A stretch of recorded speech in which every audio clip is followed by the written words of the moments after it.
வணக்கம். திருக்கோஷ்டியூர் ஸ்ரீ சௌமி நாராயண பெருமாள் கோவில். இந்த கோவில் சிவகங்கை மாவட்டத்தில் திருப்பத்தூருக்கு அருகில் உள்ள திருக்கோஷ்டியூர் என்ற ஊரில் சௌமி நாராயண பெருமாள் கோவில் அமைந்துள்ளது. 108 வைணவ திவ்ய தேசங்களில் இது ஒன்று. இரண்யகசிபு என்ற அரக்கன் வதம் செய்வது குறித்து பிரம்மா, சிவன் மற்றும் தேவர்கள் கூடி ஆலோசனை நடத்திய இடமாதலால் இது திருக்கோஷ்டியூர் என்று பெயர் பெற்றதாக கூறப்படுகிறது. மேலும் ராமானுஜர் ஓம் நமோ நாராயணாய என்ற மந்திரத்தை அனைவருக்கும் போதித்த சிறப்புமிக்க தலம். மூலவர் சௌமி நாராயண பெருமாள் யோக நிலையிலும், தாயார் திருமாமகள் நாச்சியார். ராமானுஜர் தனது ஆசான் திருக்கோஷ்டியூர் நம்பியிடம் கற்ற ஓம் நமோ நாராயணா எனும் மந்திரத்தை அனைவருக்கும் உபதேசித்த தலம்.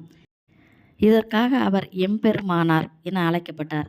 இந்த ஆலயத்தில் மாசி பௌர்ணமி, தெப்பத் திருவிழா, நவராத்திரி, வைகுண்ட ஏகாதேசி ஆகியவை முக்கிய திருவிழாக்களாக கொண்டாடப்படுகிறது. கோவிலின் கும்பாபிஷேகம் பிப்ரவரி 6ஆம் தேதி. பிரம்மாண்டமான யாகசாலை பூஜைகள், தங்க விமான மகா கும்பாபிஷேகம். ஆயிரக்கணக்கான பக்தர்கள் கலந்து கொண்டனர். ஆயிரக்கணக்கான பக்தர்களும் ஓம் நமோ நாராயணா என்ற கோஷத்தோட கும்பாபிஷேகம் கோலாகலமாக நடந்தது. இந்த கோவிலின் கும்பாபிஷேக விழாவில் நானும் கலந்து கொண்டேன். தஞ்சை கோபுர நிழல் தரையில் விழாத வண்ணம் இருப்பது போலவே இந்த கோவிலின் அஷ்டாங்க திவ்ய விமானத்தின் நிழல் தரையில் விழாதாம். குற்றம் குறை எதுவும் இல்லாத திருக்கோட்டிரில் உள்ளவர்களாம். பஞ்சகாலத்திலும் தம் பொருட்களை மறைத்து வைக்காமல், பிரதிபலனையும் எதிர்பார்க்காமல் விருந்தினருக்கு உணவு அளித்து உபசரிப்பார்களாம். இதற்கு எடுத்துக்காட்டு திருக்கோஷ்டியூர் அன்னதானம். வரும் பக்தர் அனைவருக்கும் உணவு, தண்ணீர், பிரசாதம் தடைகள் இல்லாமல் சாமி தரிசனம். எத்தனையோ கோவில் சென்று இருந்தாலும் இந்த கோவில் நேர்மறை அதிர்வுகள், நல்ல ஆற்றல், சுபமான மகிழ்ச்சியான மனநிலை உண்டாகும். இன்று நம்மால் உணர முடிந்ததை அன்றே ராமானுஜர் அஷ்டாங்க விமானத்தை வணங்கி சென்றதால் என் மன கஷ்டம் ஆனந்தமாக பெருகியது என்று கூறியுள்ளார். இந்த தலத்தில் நம்மால் இதை உணர முடிகிறது. உற்சவ மூர்த்தி மிகவும் விசேஷமானவர். இந்த தலத்தில் உள்ள பெருமானை வழிபடுவது 108 திவ்ய தேசத்தையும் வழிபட்ட பலன் கிடைக்கும். பக்தர்கள் துன்பத்தையும் அவர்கள் செய்த பாவத்தையும் தான் வாங்கி கொள்வதாக ஐதீகம். இந்த கோயில் பெருமாள் 4 வித திருக்கோலத்திலையும் தரிசிக்கலாம்.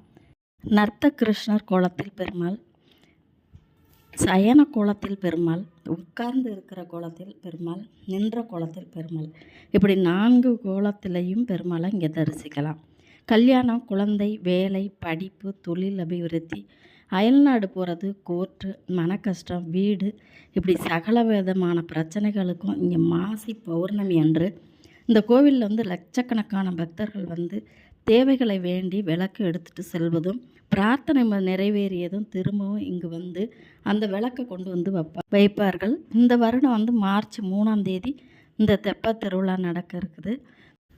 15 வருடங்களுக்கு முன்னாடி இந்த கோயிலில் நானும் விளக்கு எடுத்துகிட்டு வந்தேன். என்னுடைய வேண்டுதல் நிறைவேறியதும் மாசி பௌர்ணமி அன்று அந்த கோயிலில் இந்த விளக்கை கொண்டு போய் வச்சுட்டு வந்துட்டேன். மறுமுறை 6 ஆண்டுகளுக்கு முன்பு ஒரு விளக்கு எடுத்துகிட்டு வந்தேன். அந்த விளக்கு என்னோடய வீட்டிலே இருந்தது. அந்த விளக்கு அது நிறைவேறாமல் இருக்கிறதுனால என்ன பண்ணுறது, எப்படி கொண்டு போய் எங்கே வைக்கிறதுன்னு என்னால் தெரியாமல் இருந்தேன். அப்போ தான் கோயில் குருக்கள் ஸ்ரீராம் பட்டாச்சாரியார் அப்படிங்கிறவங்க ஒரு வீடியோ போட்டிருந்தாங்க. அந்த வீடியோ என் கண்ணில் பட்டது. அதில் எப்படி வைக்கணும், எப்படி எடுத்துகிட்டு போகணும், எப்படி முறையாக சாமி கும்பிடணுங்கிற எல்லா விவரத்தையும் அதில் சொல்லியிருந்தாங்க. அதன்படி இந்த கும்பாபிஷேகத்துக்கு நான் வரும்போது அந்த விளக்கை கொண்டு கோயிலில் வச்சுட்டு அந்த காசை உண்டியல்லையும் நான் போட்டுட்டு வந்துட்டேன். இந்த கோயிலில் விளக்கு எடுக்கிறது அந்த முறையான முறையில் நம்ம செஞ்சோம் அப்படின்னாக்கா நம்மளுடைய வேண்டுதலை கண்டிப்பாக 100% நடக்கும்.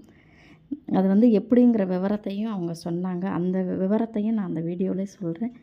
மாசி பௌர்ணமி அன்று அந்த தெப்பத்தில் வேண்டுதல்கள் நிறைவேறியவர்கள் விளக்கு ஏற்றுவார்கள். அந்த விளக்கில் ₹1 நாணயத்தை போட்டுட்டு இன்னொரு விளக்கை எடுத்து அதை மூடி கொஞ்சம் அந்த விளக்கு எரியிற வரைக்கும் பொறுமையாக இருந்துட்டு மூடி அந்த மஞ்சள் துணியில் வச்சு முடிஞ்சு ஒரு டப்பாக்குள்ளே வச்சு மூடி எடுத்துக்கணும்.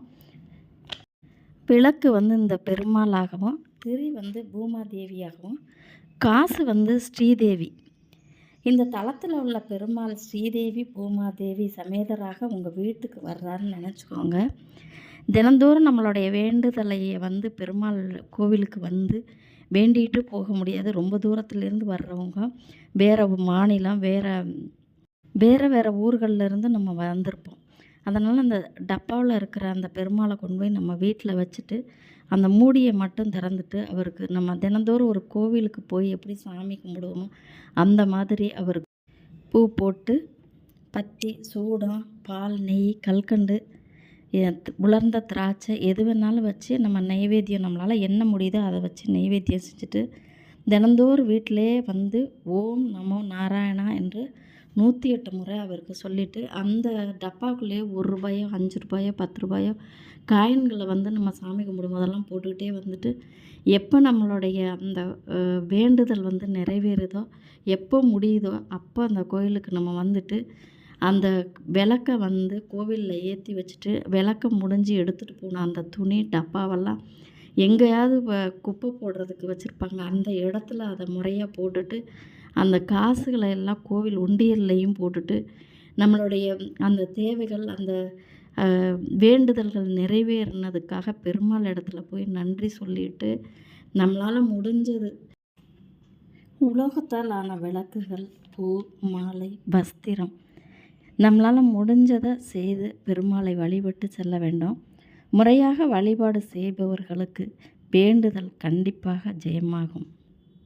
ஓம் என்பது ஓர் எழுத்து. திருமந்திரம் விளைந்த திவ்ய தேசம் என்ற பெருமை இந்த தலத்திற்கு உண்டு. பெரியாழ்வார், திருமங்கையாழ்வார், திருமலை இசையாழ்வார், பூதத்தாழ்வார், பேயாழ்வார் என 5 ஆழ்வார்களும் மங்களாசாசனம் செய்த தலம். ஹரியும் சிவனும் ஒன்று என்பதை உணர்த்தும் வகையில் இங்கே ஒரு சிவ சன்னதியும் இருக்கிறது. மேலே சில படிகள் ஏறி சென்றால் பெருமாளை சயன கோலத்தில் தரிசனம் செய்யலாம். திருக்கோஷ்டியூர் என்றால் விளக்கு எடுக்கும் பெருமாள் கோவில் என்று அனைவரின் மனதிலும் பதிந்துள்ள திருத்தலம். தெப்பத் திருவிழாவிற்கு வருபவர்கள் துணி டப்பாவை குப்பை போட வைத்துள்ள டஸ்ட்பினில் போடுங்கள். விளக்கை ஏற்றி வையுங்கள். காசு கோயில் உண்டியலில் போடுங்கள். தெப்பத்தில் எதையும் தூக்கி போடாதீர்கள். நாம் இவ்வளவு தூரம் பயணம் செய்து நேரம், பணம் செலவு செய்து நமது பிரார்த்தனை நிறைவேற வேண்டும் என்றுதான் கோவிலுக்கு வருகிறோம். முறைப்படி நடந்து கொள்வதும் ஒரு விதத்தில் மிகப்பெரிய பெருமாளுக்கு செய்யும் தொண்டுதான். ஓம் நமோ நாராயணாய. நன்றி, வணக்கம்.